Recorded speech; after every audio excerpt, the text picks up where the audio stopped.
Da, eu sunt Daniela Maxim și pentru astăzi m-am gândit să vă pregătesc. Repetăm. Hei, salut! Bună!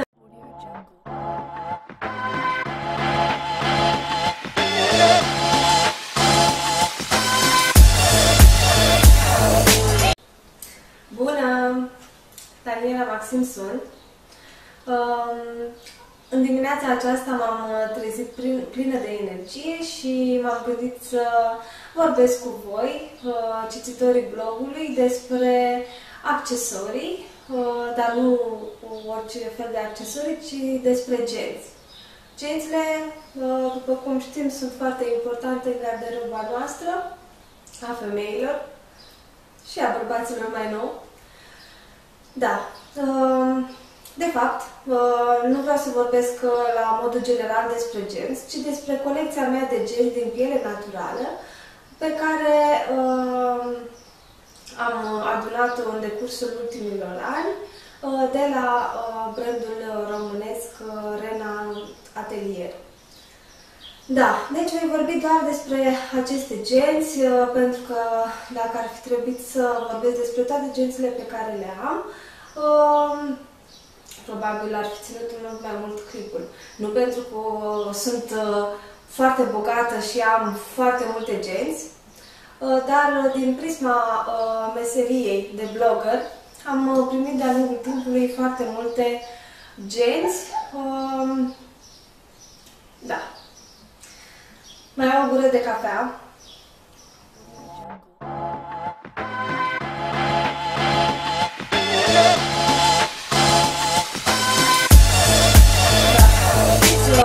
Știți probabil că sunt însărcinată, așadar este un subiect destul de să zicem, așa zice, caut des și revin, despre cafeaua în sarcină, whatever, eu beau.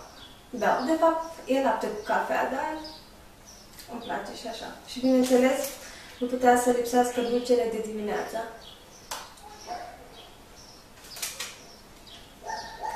Și să vă dau și pe partea asta, că sunt și cu bio-eco, căpșuni. Da. Să termin.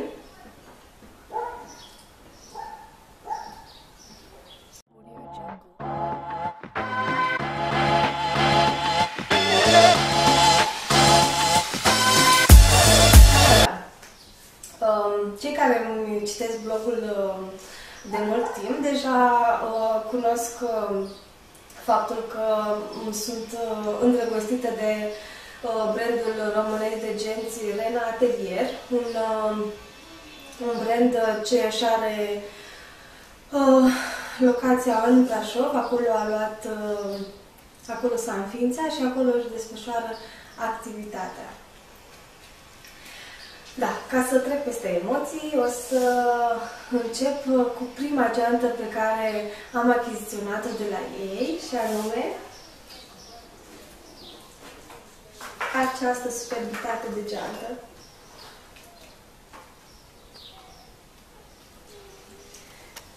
Da, pe lângă faptul că toate gențile sunt extrem de calitative,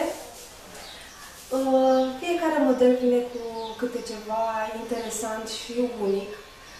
Aceasta este cu broderii ornamentale cu sute manual, foarte bine compartimentată, cu toate că este de dimensiune mică, are compartimente destul de numeroase și foarte utile. Iar ce îmi place mie cel mai mult la această geantă și motivul pentru care o îndrăgesc atât de mult este acest accesoriu care se atașează și care îi dă un vibe foarte, foarte interesant. Și acesta este tot din piele naturală și are mulți franjuri care arată foarte bine. Am să vă inserez și poze cu ținutele în care am purtat această geantă și veți vedea cât de fain se vede acest accesoriu. Da. Nu reușesc acum să-l pun la loc. Da, are o baretă lungă pe care o putem ajusta și, bineînțeles, poate fi scoasă dacă vrem să o purtăm ca și plic. Eu nu am purtat-o niciodată ca și plic, nu mi s-a părut că s-ar potrivi întocmai. Da. Mie îmi place la nevoie.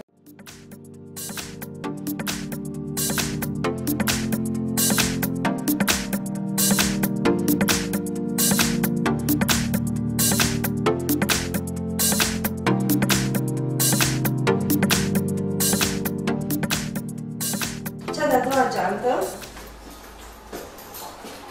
care este tot în zona aceasta cu franjuri, dacă nu mă înșel, cred că este următoarea geantă achiziționată de pe Rena.ro.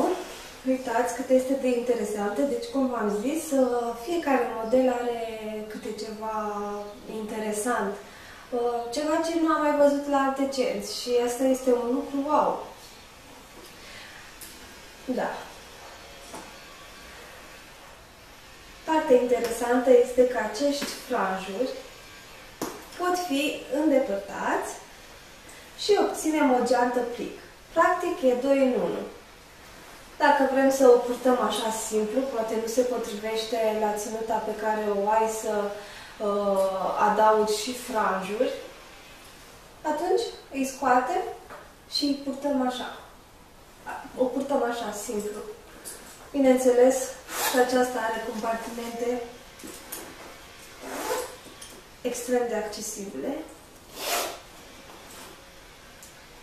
Da, nu aș vrea să vă arăt ce am prin gențile acestea. Nu știu dacă sunt singura, însă obișnuiesc să adun foarte multe lucruri de-a lungul timpului în genți și foarte greu le dau jos. Mai este cineva ca mine? Da. Deci, și pe aceasta o ador. Uitați cât de ușor se pun franjurii.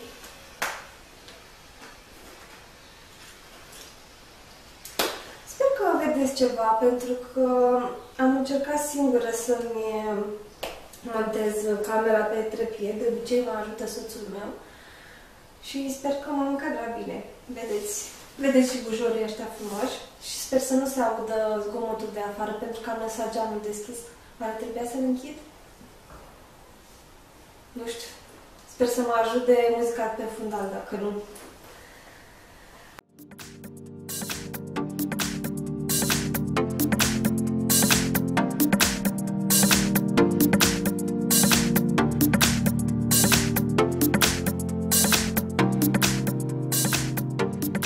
Așadar, să trecem la o altă geantă. De fapt, este un rucsac pe care l-am purtat vara trecută în continuu și care a primit foarte multe aprecieri.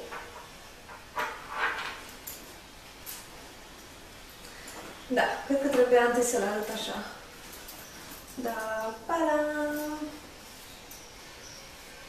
Și acesta are broderii ornamentale cu sute manual.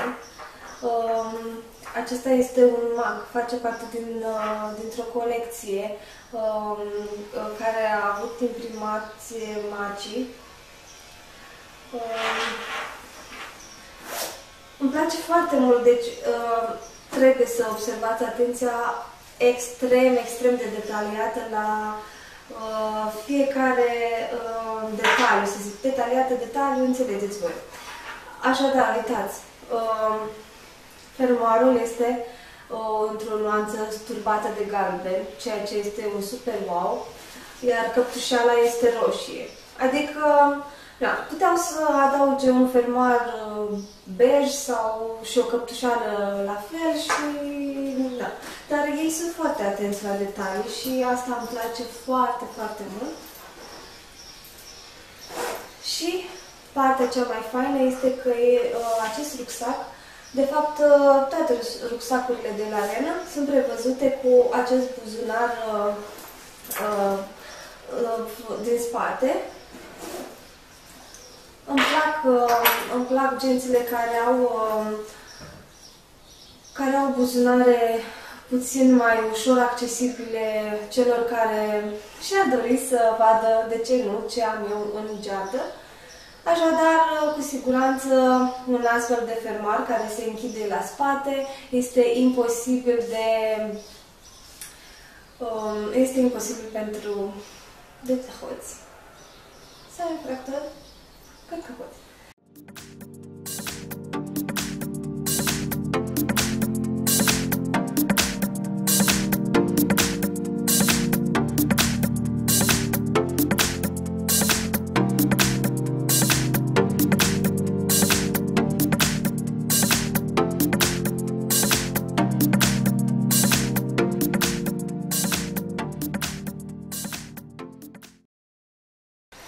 Așa. Da, stați să mă aranjez puțin. Am făcut această rochie pe comandă și pentru că nu îmi găsesc rochii frumoase în magazine. Rochii care să mă avantajeze, știți voi despre ce vorbesc, adică atunci când ești gravidă, iei câteva kilograme bune în plus și îți dorești totuși să arăți cât de cât ok. Nu am găsit în magazine absolut nimic și mi le-am făcut pe toate pe comandă. Așa, cu fărănașe, cum se poate acum? Da, ați observat puțin de curteul. Da, să trecem la următoarea geantă. Da. Sper să se vadă. Cred că am emoții la final cum se va vedea întregul cum am filmat. Da. O altă geantă care a primit extrem de multe aprecieri. Mă opreau femeile pe stradă să mă întrebe dacă mi-am aplicat eu aceste accesorii sau dacă am cumpărat-o așa. Ei bine, am cumpărat-o așa, cu aceste accesorii. Din păcate s-a jucat nepoțelul meu cu câteva dintre ele și pe două a reușit să le îndepărteze. Nu le-am mai găsit, din păcate. O să încerc eu să le înlocuiesc. Da, este o geantă care nu are cum să treacă neobservată, cu siguranță. Ce-i drept, este puțin cam grea, însă merită. Merită. Am purtat-o foarte mult timp și aceasta este compartimentată foarte bine. Mi-am găsit un cercel. Nu știam unde l-am pus. V-am zis eu că las tot felul de lucruri prin genți și după nu le găsesc. Așa.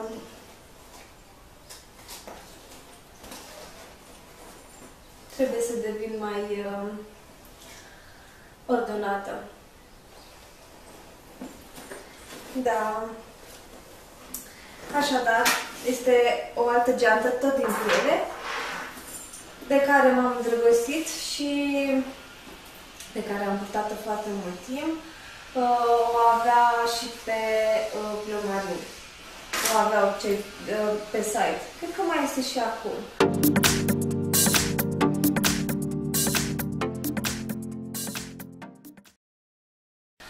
Toate gențile încă mai sunt pe site, modelele, pentru că fiind fabrică producătoare, gențile producându-se în Brașov, este ușor să reproducă un model vechi din colecțiile anterioare, dacă vă place. Partea foarte faină este că fiecare geantă pe care o am aici, nu cred că se va demoda niciodată, adică cu siguranță dacă voi purta peste 3 ani această geantă, acest accesoriu tot va arăta super bine și va fi un item care va da acel ceva ținutei. Așadar, eu cred că se merită să investim în genți de calitate genți care au ceva interesant de spus, de ce nu, și care au ceva unic, care le diferențiază de mulțime. Adică tot văd pe străzi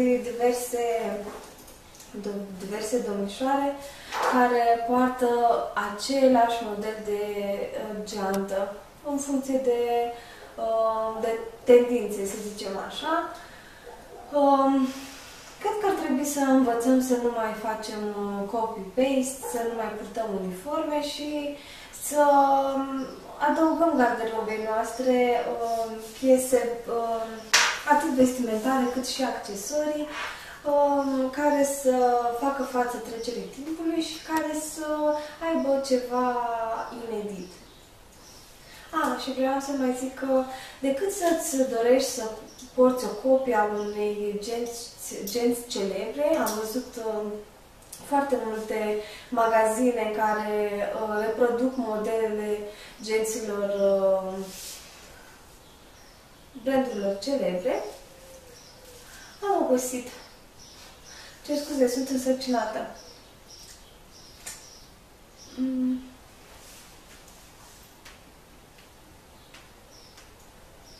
Să mă energizez.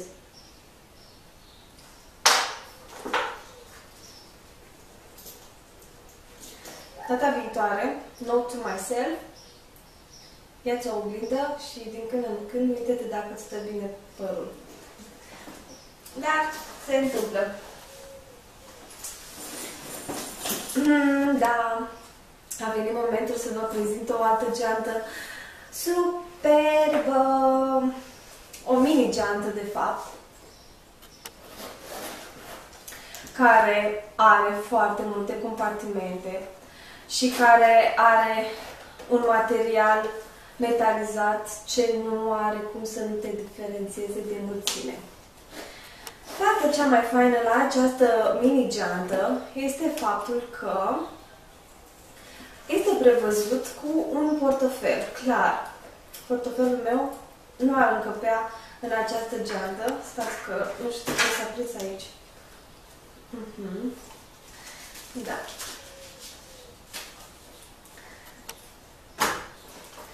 Am reușit. Da, deci este prevăzută cu un portofel. Poți să-ți adaugi aici pentru bancnotele, banii, să arunci așa, în stânga și în dreapta, și pentru carduri, pentru mărunțiși, pentru carduri, pac. Deci este foarte utilă. Aici îți pui tot ce aveai în portofel și este foarte bine securizat cu acest fermoar. Și în partea aceasta poți să-ți adaugi rujul, alte cheile și aici mai are un buzunar. Da, v-am spus bine gândite gențile de la Rena, adică sunt utile, nu sunt făcute doar pentru design, pentru a arăta bine și atât. Este clar, noi femeile cărăm foarte multe lucruri în genți, avem nevoie de cât mai mult spațiu și să fie cât mai utilă și de aceea eu personal îmi achiziționez genți care să mă ajute, nu să-mi îngreuneze viteza asta pe care o am zi de zi și alergătura zilnică. Da, îmi place la nebunie. O să vă arăt și cum am purtat-o, în ce ținute am integrat-o. Dar, sincer, chiar merită. Nu pare rău deloc că am achiziționat-o.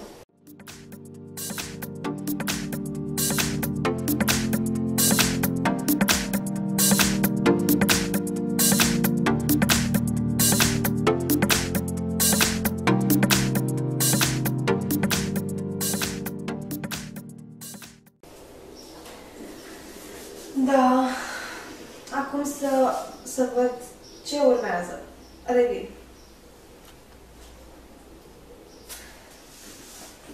Da, am de la ei și un clutch elegant. Este gri cu inserții argintii.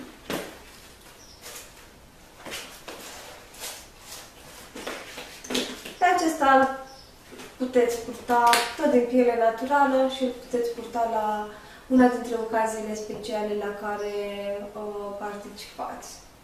Eu până acum recunosc că nu am reușit să-l port, pentru că am primit-o în iarnă și chiar nu am avut atât de multe evenimente, dar cu siguranță vara aceasta îl voi integra într-o ținută. Da, așadar au și clutch-uri.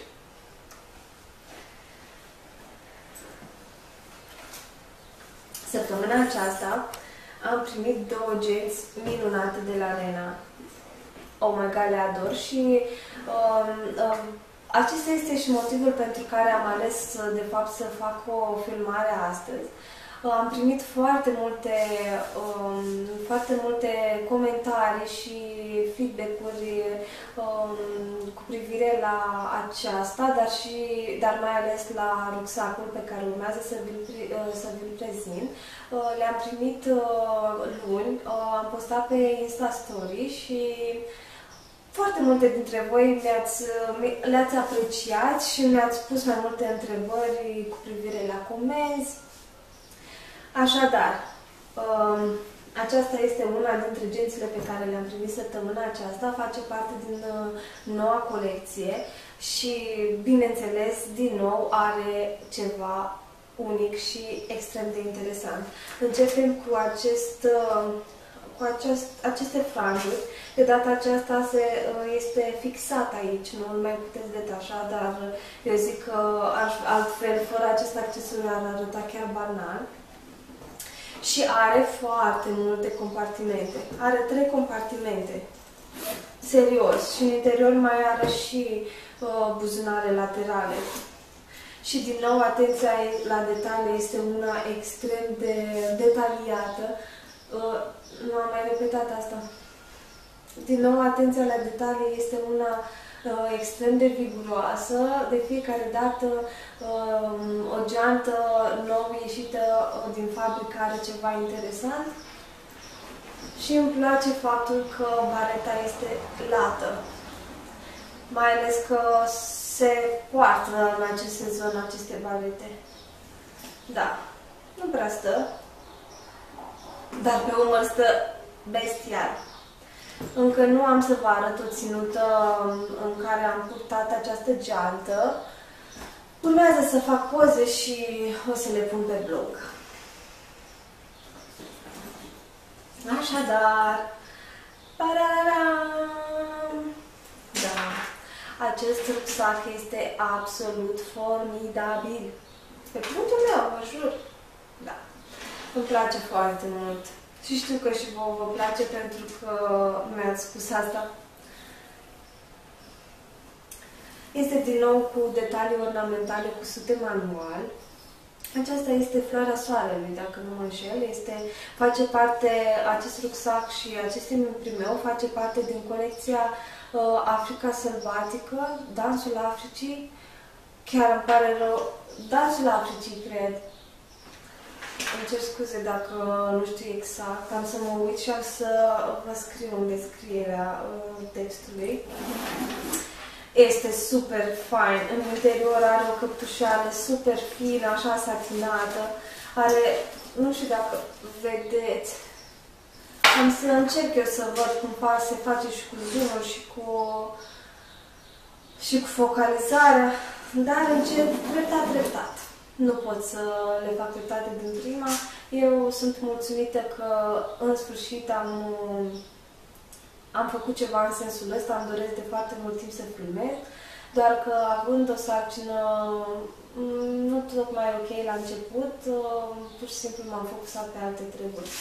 Dar uite că a venit momentul să fac și asta. Sper să iasă bine. Și acest rucsac este prevăzut cu un fermoar lateral în spate.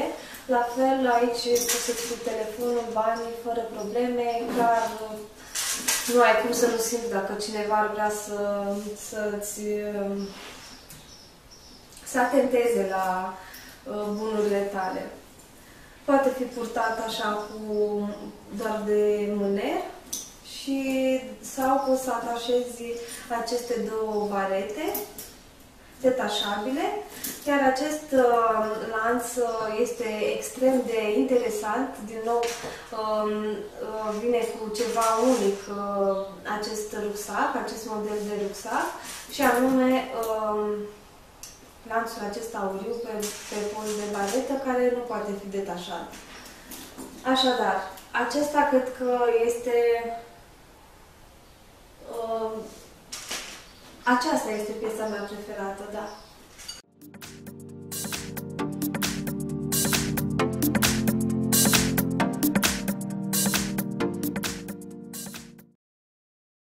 Dintre toate, pentru că este nou și știm cu toții că atunci când avem ceva nou, acela este, pe cuvântul nostru, lucrul cel mai frumos pe care îl avem vreodată, pe care l-am avut și pe care îl vom avea vreodată. Da. Și după o săptămână, două, hai 3, îți dorești deja altceva. Dar eu o să mă liniștesc pentru că, da, trebuie să achiziționezi pătuți, căruciori pentru bebeluș. Trebuie să mă pregătesc pentru venirea lui. Dar aceasta este o altă discuție. Voi vrea să stăm la povești și despre asta, despre sarcină, despre cum am reușit să obțin această sarcină. Mi-am dorit foarte mult să avem, eu cu soțul meu ne-am dorit foarte mult să avem un copilaș, dar într-un final a venit cu ajutorul unei echipe de medici super profi care ne-a ajutat, ne-a sprijinit și ne-a îndrumat, cum nu a făcut-o niciun alt medic de-a lungul anilor. Da. Cum am spus, aceasta este o altă poveste, voi reveni cu un alt video cu privire la acest subiect. Poate între timp reușesc să lansez și blogul danielamaxim.ro. Domeniul este cumpărat, doar că trebuie să mă mobilizez, să îmi aleg tema și să mă apuc să scriu. Pentru că vreau să diversific puțin conținutul de acum înainte. Da, mai au o gură de căpșună. Vă pup. Sper că v-a plăcut ce v-am prezentat astăzi. Sper că nu m-am bâlbuit mult. Și sper să vă placă. Știți voi. Like, subscribe și ne vedem data viitoare. Sper eu cât mai repede. Vă pup!